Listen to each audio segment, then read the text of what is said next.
안녕하세요. 반갑습니다. 오늘 카카오 투자자 여러분들 정말 답답하다라는 느낌 받았을 겁니다. 쿠팡이 3,370만 명이 개인정보 유출 사고까지 벌어지면서 압수수색까지 받았습니다. 이렇게 반사이익이 단 1도 없는 상황이 정말 맞는 것인가? 가능한가 싶을 정도로 제가 오늘 기대했었던 우리 카카오 네이버 흐름은 전혀 나오지 않았어요. 더욱 답답한 것은요. 시장 전체 분위기와 전혀 다르게 움직였다는 점입니다. 오늘 영상에서는요, 왜 카카오가 시장 대비해서 과도하게 흔들렸는지, 이번 주 핵심 변수, 그리고 기술적 지지선과 대응 전략 이 흐름을 종합적으로 정리해 드리도록 하겠습니다. 카카오 주가가 오늘 유난히 약한 이유 한번 볼 텐데요. 자, 오늘 지수 보셨죠? 자, 코스피 지수는 마이너스 0.27% 소폭 하락했습니다. 하지만 체감은 어떻습니까? 개파락 양봉으로 올랐기 때문에 체감은 코스피 지수 좋다. 자, 코스닥 지수는요. 역시나 개파락해서 상승 양봉 마감했습니다. 0.38% 상승했어요. 그러니까 지수는 좋았던 얘기입니다. 그런데 우리 카카오는요. 마이너스 2% 가까운 하락을 보인 겁니다. 마이너스 1.94% 약세 마감했습니다. 그러니까 우리 체감은요. 훨씬 더 안 좋은 거죠. 더군다나 시가총액 상위 주식들 가운데 한 50위권 내 종목들 한번 쭉 돌려보시면 됩니다. 2% 내외로 빠진 종목이 손에 꼽힙니다. 몇 종목 안 돼요. 그 종목 가운데 하나가 현대차고요. 그리고 LS 일렉트릭. 여기 보이죠? 4.63%. 그리고 한국전력입니다. 그리고 대부분 종목들은요. 1% 내외나 또는 플러스 또는 보합 수준에서 마감했다고 볼 수가 있는데 우리 카카오 주주분들 입장에서는 아주 심기가 불편할 수 있을 정도로 2% 가까운 마이너스 하락이 이렇게 카카오가 이렇게 빠질 것이냐. 왜냐면 그동안에 오랫동안 횡보했기 때문에 이제는 좀 올라가야 되지 않느냐라는 관점인데 자, 지금 이렇게 한번 보시면 카카오가 이렇게 6월 24일 고점을 기록한 이후에요. 그동안에 이 박스권이 계속 유지가 되고 있잖아요. 그럼 대체 몇 개월입니까? 7월 달부터 따져야 되니까 지금 12월까지 감안하면 대략 6개월 나오잖아요. 6개월 동안 지금 반년 동안 횡보하고 있는 거예요. 그리고 그 가격 변동성이 얼마라고 했죠? 네, 요 짧은 구간인데 위로 5% 아래로 5%니까 총 따지고 보면 중심 가격 62,000원 아래 위로 5%씩 총 10% 내외에서 변동성을 보이는 겁니다. 안 움직여도 너무 안 움직이고 있다라고 볼 수가 있어요. 이 같은 원인들은요. 한 가지로 좀 귀결될 수밖에 없습니다. 바로 수급입니다. 수급. 수급 그 부재로 인해서 주가가 좀 힘이 없고 탄력이 없고 그만큼 치고 나가지 못한다라고 봐야 되는데 결국은 이 수급 부재가 나타나는 그 앞에 또 원인을 놓고 보면 바로 재료입니다. 재료. 재료가 결국은 약하거나 부재하기 때문인데 카카오 입장에서는 앞에서 이렇게 치고 나갈 수 있는 자리에서 재료들이 오히려 역효과가 나면서 아래로 내려왔죠. 그 재료 효과가 지금 크게 나타나고 있지 않기 때문입니다. 그러니까 당연히 자연스럽게 수급도 붙지 않는다라고 봐야 되겠죠. 그러니까 그렇다면 지금 이 구간에서는 이제는 우리 카톡 다시 UI 되돌리는 업데이트가 있을 예정이잖아요. 그 기대감에 따라서 그 효과에 따라서 주가가 일정 부분 좀 올라서기를 기대하고 있고 그 부분에 대해서도 여러 번 강조드렸습니다. 이 부분이 좀 시기적절하게 좀 빨리 나왔으면 좋겠다. 오히려 제가 더 조급해지는 것 같네요. 12월 달에 우리가 어쨌든 62,000원 위로 올라가면서 65,000원, 66,000원 정도까지 좀 어프로치 해줘야 되는데 이거 한번 흔들고 가면 이거 12월 달 66,000원, 65,000원 쉽지 않을 수도 있어요. 그러니까 한번 흔들면 안 된다. 네, 이 말씀을 먼저 드리겠고요. 자, 그리고 이제 쿠팡 얘기 좀 해봐야 되는데 일단 이번 쿠팡의 개인정보 유출이 아주 규모가 크잖아요. 3,370만 명입니다. 이 정도의 개인정보 유출이 털리면서 탈퇴자가 급증했습니다. 그렇다면 이 탈퇴자들이 다 어디로 갑니까? 이거 당연히 이렇게 생각할 줄 아셔야 되는 거예요. 그렇죠? 여러분들도 분명히 생각했을 거라고 생각이 됩니다. 가장 규모가 큰 네이버 플러스로 갈 확률이 높겠죠. 소비자들이 어디 갈 데가 없잖아요. 그리고 카카오 쇼핑 선물하기 이쪽으로 넘어올 가능성이 크겠죠. 하지만 이제 규모적으로 놓고 봤을 때 네이버 플러스가 워낙 규모가 크기 때문에 카카오가 오늘 만약에 시세가 안 나왔다고 치자고요. 안 나왔다고 치면 그럼 네이버라도 효과가 나왔어야 되는데 네이버도 오늘 주가 흐름이 꽝이었습니다. 와, 정말 이건 놀랐습니다. 놀랐어요, 저도. 이렇게 반사 이익 효과가 단 1도 나타나지도 않았고 올라가는 척도 안 했습니다. 물론 세력들이 뒤늦게 후반영할지는 모르겠습니다만 어찌됐든 오늘까지는 결과가 아주 좋지 않았다는 겁니다. 자, 그러면 왜 반사이익 효과가 없었을까라고 제가 생각해보면, 물론 이건 제 내피셜입니다만 개인적인 사견이에요. 자, 어떤 내용이냐면, 야, 쿠팡만 그러겠느냐, 쿠팡 지금 압수수색 압색 대대적으로 받았는데 쿠팡만 문제 있겠느냐, 야, 카카오 너 이리 와, 네이버 너 이리 와, 너희들도 한번 확인해보자. 고객 개인정보 잘 관리하고 있어? 우리 소비자 입장에서는, 야, 쿠팡이 이렇게 털렸대.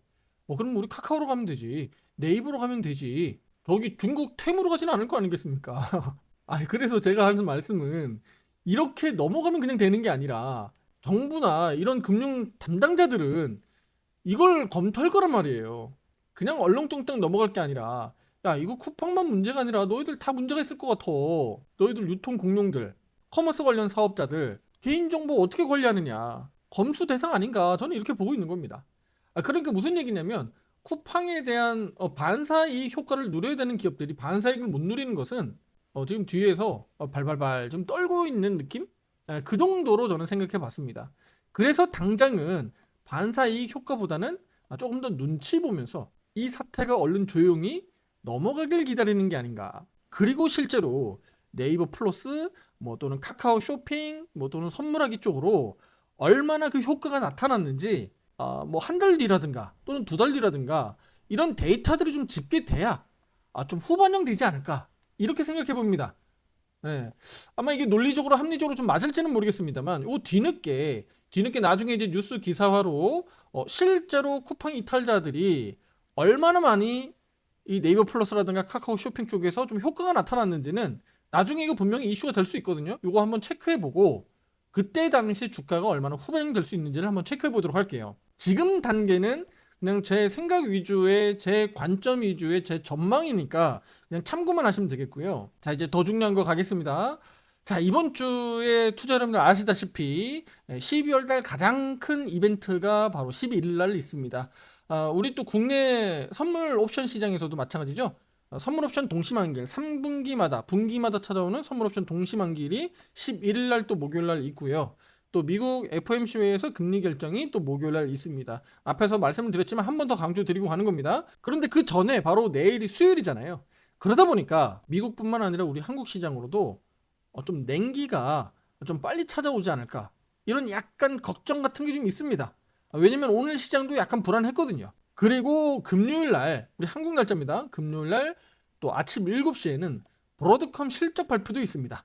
그렇기 때문에 좀 대형주 중심으로 또 반도체 중심으로 또 변동성도 크게 나올 수도 있겠다. 그래서 제가 조금 전에 말씀드렸던 부분들이 혹시라도 우리 주식시장을 크게 흔들 수 있는 요인이 될 수 있다는 겁니다. 지금 나스닥100 선물지수의 실시간 현재 흐름입니다. 지금 보시다시피 나스닥100 선물지수가 다소 좀 주춤한 모습이고요. 이렇게 5선이 약간 깨지는 그림이 나타나고 있죠. 좀 더 가까이 볼까요? 이렇게 5선이 5이평선입니다. 5이평선이 지금 깨지고 있는 그림입니다. 5이평선이 깨진다는 것 자체는 단기적으로 방향이 상승 급등 패턴이 아니라 하향으로 바뀌는 것이기 때문에 제가 지금 말씀드렸죠. 단기입니다.